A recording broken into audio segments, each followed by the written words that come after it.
এবার আমরা আস্তে আস্তে আইইউপিএসি নোমেনক্লেচারের মধ্যে ঢুকছি। তো ফার্স্ট আগে দেখে নিই, 1 কার্বন, একটা কার্বন যদি থাকে, একটা কার্বন থাকলে সেটার নাম হয়, আইইউপিএসি নেম রুলটা এখন পরে দেখাচ্ছি, আগে এটা মুখস্থ করতে হবে। একটা কার্বন থাকলে সেটাকে কি বলে? মিথ। এটা পুরো মুখস্থ রাখতে হবে। দুটো কার্বন যদি থাকে সেটাকে কি বলে? ইথ। তিনটে কার্বন যদি থাকে সেটাকে কি বলে? প্রোপ। চারটে কার্বন যদি থাকে সেটাকে কি বলে? বিউট। পাঁচটা কার্বন যদি থাকে সেটাকে কি বলে? পেন্ট। ছটা কার্বন যদি থাকে সেটাকে কি বলে? হেক্স। সাতটা কার্বন যদি থাকে সেটাকে কি বলে? হেপ্ট। আটটা কার্বন যদি থাকে সেটাকে কি বলে? অক্ট। নটা কার্বন যদি থাকে সেটাকে কি বলবো? নোন। 10টা কার্বন যদি থাকে সেটাকে কি বলবো? ডেক। ওকে, তাহলে এটা মুখস্থ রাখবো। Meth, eth, prop, but, pent, hex, hept, oct, non, day, এই 10টা কার্বন নাম আমাদের মুখস্থ রাখলেই হবে। Okay, meth, eth, prop, but, pent, hex, hept, oct, non, day. তো এটা মুখস্থ হয়ে গেছে। এটা মুখস্থ না থাকলে কিন্তু আইপিএসসি কিছুতেই হবে না। তো এটা খুব ভালো করে আগে মুখস্থ করো। Meth, eth, prop, but, pent, hex, hept, oct, non, day. ওকে, তো এরকম কয়েকবার প্র্যাকটিস করলে এটা মুখস্থ হয়ে যাবে। 6টা থাকলে হেক্স, 5টা থাকলে পেইন্ট, 4টে থাকলে বিউট, 7টা থাকলে হেপ্ট, 8টা হলে অক্ট, নোন, 9 হলে নোন, আর 10 হলে ডেক। ওকে, নাম্বারের সঙ্গে নামের কিছুটা মিল আছে, এই প্রথম 4টে মিল নেই। এই প্রথম 4টে একটু ভালো করে মনে রাখতে হবে। একটা কার্বন থাকলে মিথ, দুটো থাকলে ইথ, 3টে থাকলে প্রোপ, 4টে থাকলে বিউট। তারপরে 5 মানে পেইন্ট, 6 মানে হেক্স, 7 মানে হেপ্ট, নামের সঙ্গে এই নাম্বারের সঙ্গে কিছুটা মিল আছে। 8 থাকলে অক্ট, 9 থাকলে নোন, আর 10 থাকলে ডেক। ঠিক আছে, তাহলে এই নামটা মুখস্থ করার পরে আমরা আইইউপিএসসি শুরু করতে পারবো। তো এই নামটা মুখস্থ করার পরে আমাদের আইইউপিএসসির যেটা ফাংশনাল গ্রুপ আছে, ফাংশনাল গ্রুপ গুলো কি কি হতে পারে এখানে লিখে নাও। স্ট্রাকচার, এখানে লিখে নাও এটা কোন গ্রুপের আন্ডারে পড়ে। ওকে, তারপরে ফাংশনাল নেম, তারপরে ব্রাঞ্চ নেম, এটা মুখস্থ করতে হবে। তাহলে স্ট্রাকচার, এটা আমি দুটো করে স্ট্রাকচার দেখাবো। তো ঠিক আছে, এটা আগে দেখে দিই।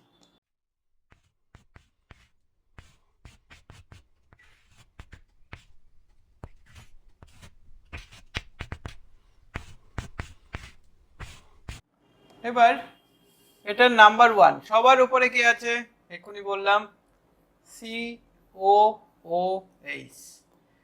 এটা সবার উপরে। এটাকে যদি আমি ভেঙে লিখি তাহলে কিরকম হবে?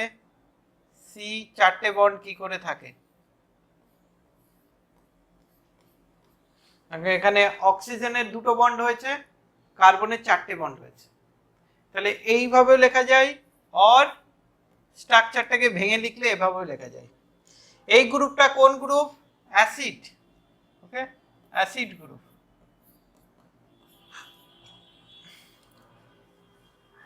এটা যখন ফাংশনাল গ্রুপ হবে তখন এর নাম কি হবে? ওইক অ্যাসিড। যখন এটা ব্রাঞ্চ হিসেবে ট্রিট হবে তখন এর কি নাম হবে?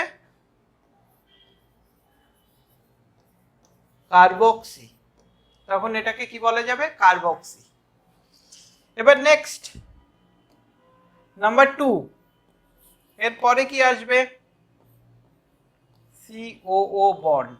আর এটাকে কিভাবে লেখা যায় ভেঙে লিখলে? Bond C, double bond O, bond O, এরকম এরকম ভাবে লেখা হয়। এটার কোন group? This is ester group, মানে এটাকে এস্টার বলে। এই টাইপের ফাংশনাল গ্রুপ যারা থাকে আইইউপিএসসি তে এই দুটো নাম ইউজ হয়। তাহলে এই গ্রুপ থাকলে আইইউপিএসসি তে ফাংশনাল নেম কি হয়? Oate, O A T. আর ব্রাঞ্চ নেম কি হয়? Alkoxy carbonyl, alkoxy carbonyl. Okay, এটার নাম অ্যালকক্সি কার্বনিল। এবার নেক্সট দেখি নাম্বার 3, এস্টারের পরে যে ফাংশনাল গ্রুপটা আসে সেটা কি? এস্টারের পরে যে ফাংশনাল গ্রুপ আসবে সেটা হলো C bond C O x, bond COX।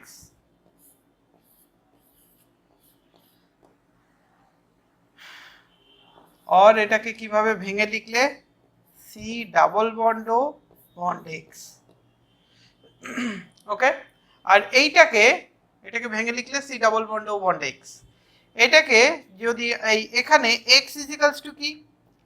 Cl Br I, और মানে halogen fluid may be also fluorine, কিন্তু এটা খুব কম দেখা যায় ফ্লুরিন।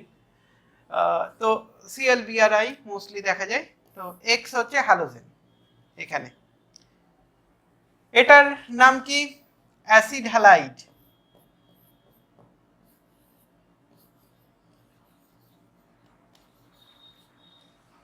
और অ্যাসিড হ্যালাইড। এটা শুধু অ্যাসিড, এটা অ্যাসিড হ্যালাইড। হ্যালাইড মানে এই ক্লোরিন ব্রোমিন আয়োডিন, এটাকে বলে ক্লোরিন ব্রোমিন, আর এটা আয়োডিন। এদের সবগুলোকে, আর ফ্লুরিন, এদের সবগুলোকে অ্যাজ এ হোল এটা কোন গ্রুপ বলে? Halide group. Okay, fluorine chlorine bromine iodine এদেরকে হ্যালাইড গ্রুপ বলে। এটার নাম কি হবে? Oyl halide, oyl halide. Example একটা বললাম, সাপোজ যদি এর নাম থাকে COCl, এর নাম কি হবে? Oil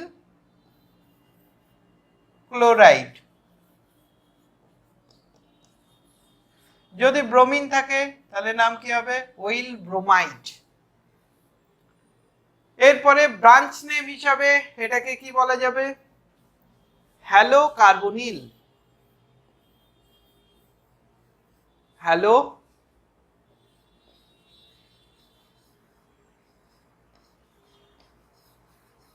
hello carbonyl. ঠিক আছে, তাহলে এই তিনটে গ্রুপ আগে মুখস্থ করে নিতে হবে। এটা করে নিতে হবে, এই চারটা না জানলে, এই ফাংশনাল নেম এটা না জানলে আমরা তো পারবো না। ব্রাঞ্চের অ্যাপ্লিকেশন পরে দেখাবো, ব্রাঞ্চের অ্যাপ্লিকেশন আগে ফাংশনাল নেম এর অ্যাপ্লিকেশন দেখে নিলে তাহলে ব্রাঞ্চটা খুব একটা প্রবলেমেটিক কিছু না। এটা শুধু মুখস্থ করার ব্যাপার আছে, এই চারটা মুখস্থ করতে পারলেই আইপিসি নেম খুব ইজিলি হয়ে যাবে। আর খুব একটা সিম্পল ট্রিক্সও আছে, ওটা পরে পরে বলবো। এবার নেক্সট এই চার্টটাকে কমপ্লিট করি।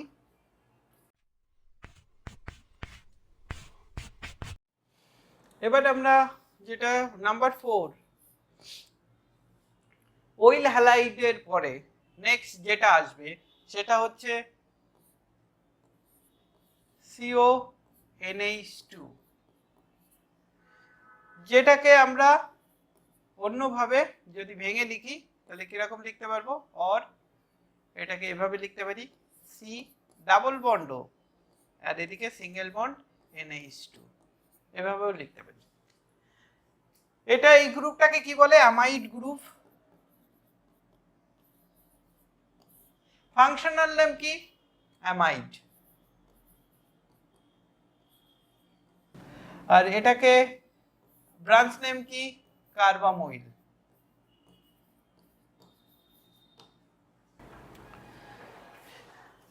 এবার নেক্সট দেখি, যদি আমার এরকম থাকে নাম্বার 5 এর পরে যেটা গ্রুপটা আসে CN, যেটাকে ভেঙে লিখলে কিভাবে লেখা যায়, bond C triple bond N, এটা হচ্ছে সায়ানাইড, যেটা আমরা জানি হাইলি পয়জনাস কম্পাউন্ড হয় সায়ানাইড গ্রুপ। তো সায়ানাইড CN, এটার নাম কি, functional name nitrile, common name কি হবে সায়ানো, সরি ব্রাঞ্চ নেম কি হবে সায়ানো, সায়ানো হচ্ছে ব্রাঞ্চ নেম, ফাংশনাল নেম হচ্ছে নাইট্রাইল। এই ফাংশনাল নেমকে একটা জায়গায় বলে রাখি, অনেকে এটাকে কি বলে, ফাংশনাল নেমকে সাফিক্স, এই যে ফাংশনাল নেম আমি লেখাচ্ছি, এই ফাংশনাল নেমকে অনেকে এটাকে সাফিক্স বলে, আর এটাকে প্রিফিক্স বলে। কেন প্রিফিক্স, মানে যেটা আগে বসে, ব্রাঞ্চ নেম গুলো আগে বসে আইপিএসি, ব্রাঞ্চ নেমের অ্যাপ্লিকেশনটা পরে দেখাবো। সাফিক্স মানে যেটা শেষে বসে, আমরা দেখেছি এই নামগুলো দিয়েই কম্পাউন্ডের নাম শেষ হচ্ছে, তাই এটা সাফিক্স।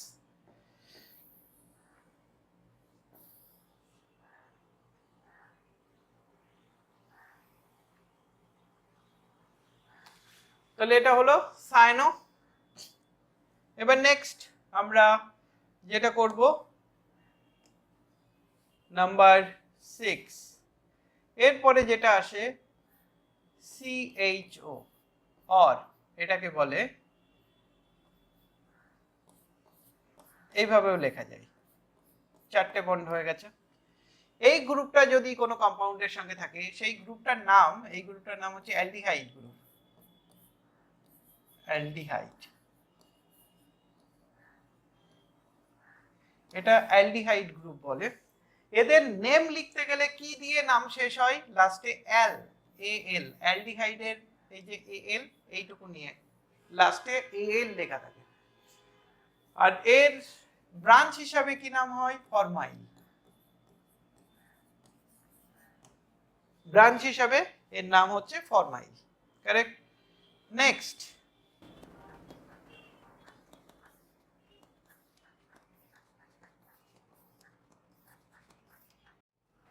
এবার নাম্বার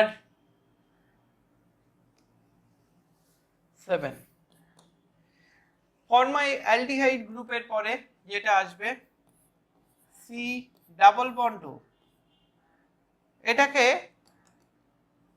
এভাবে লেখে CO, অর এটাকে এভাবেও লেখা যায় C নিচে ডাবল বন্ড O,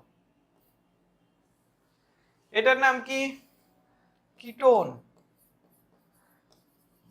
মানে এটা ফ্যামিলি, এই গ্রুপটা যদি থাকে সেটা কোন ফ্যামিলির আন্ডারে পড়বে, কিটোন ফ্যামিলি, এটা অ্যালডিহাইড ফ্যামিলি। এবার নেক্সট এটার ফাংশনাল নেম কি হবে, এই লাস্টের টুকু নেওয়া হয় এর ক্ষেত্রে, এইটুকু কি, ওন, ONE, ওন। এটার ব্রাঞ্চ নেম কি, অক্সো, অর এটাকে কি বলে, কিটো, যদিও এই নামটা বেশি চলে, অক্সো। এবার নেক্সট নাম্বার 8,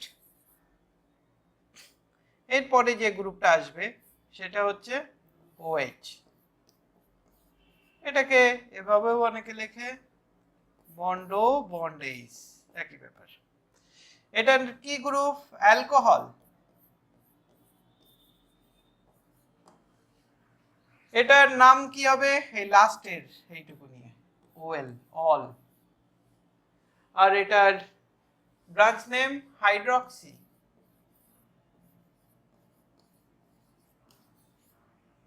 হাইড্রক্সি। তারপরে নাম্বার 9, এরপরে যেটা আসে NH2, আর এটাকে অনেকে এভাবে লেখে বন্ড N, এদিকে একটা H, এদিকে একটা H, হাইড্রোজেন গুলো সিঙ্গেল বন্ডে অ্যাটাচ থাকে। এটা কোন গ্রুপ, অ্যামিন গ্রুপ, ওকে, এটাকে কি বলে, অ্যামিন, আইপিএসসি ফাংশনাল নেম, আর এটার নাম অ্যামিনো। ওকে, নেক্সট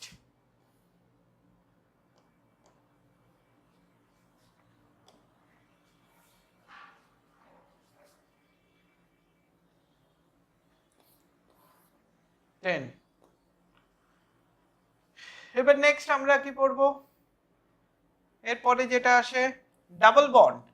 এরপরে যে পার্টটা আসবে সেটা হচ্ছে ডাবল বন্ড। ডাবল বন্ড হলে নাম কি হবে, এটা হচ্ছে অ্যালকিন ফ্যামিলি। অ্যালকিন, এই ফ্যামিলির নাম কি অ্যালকিন। আইপিএসসি নেম এই লাস্টের টুকু নেওয়া হয় ইন, এদের নামের শেষে ইন, এর ব্রাঞ্চ নেম নেই। এবার লাস্ট যেটা সেটা কি 11 নাম্বার, এটা হচ্ছে ট্রিপল বন্ড, এটাকে বলে অ্যালকাইন। লাস্টে ওয়াইএনই, আইন, এই নামটুকু নেওয়া হয় অ্যালকাইন, আইন।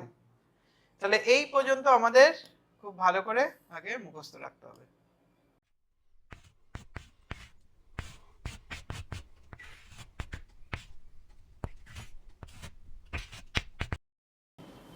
তো এই চারটা যদি মুখস্থ হয়ে যায় তাহলে আমরা আইপিএসসি নোমেনক্লেচার করতে পারবো। এই চারটা মুখস্থ করা দরকার, এই চারটা মুখস্থ না থাকলে কিন্তু পসিবল না। আইপিএসসি করতে গেলে এই চারটা আমরা খুব ভালো করে আগে মুখস্থ করে নেব, দেন আমরা আইপিএসসি কে খুব ইজিলি সব নামগুলো করতে পারবো।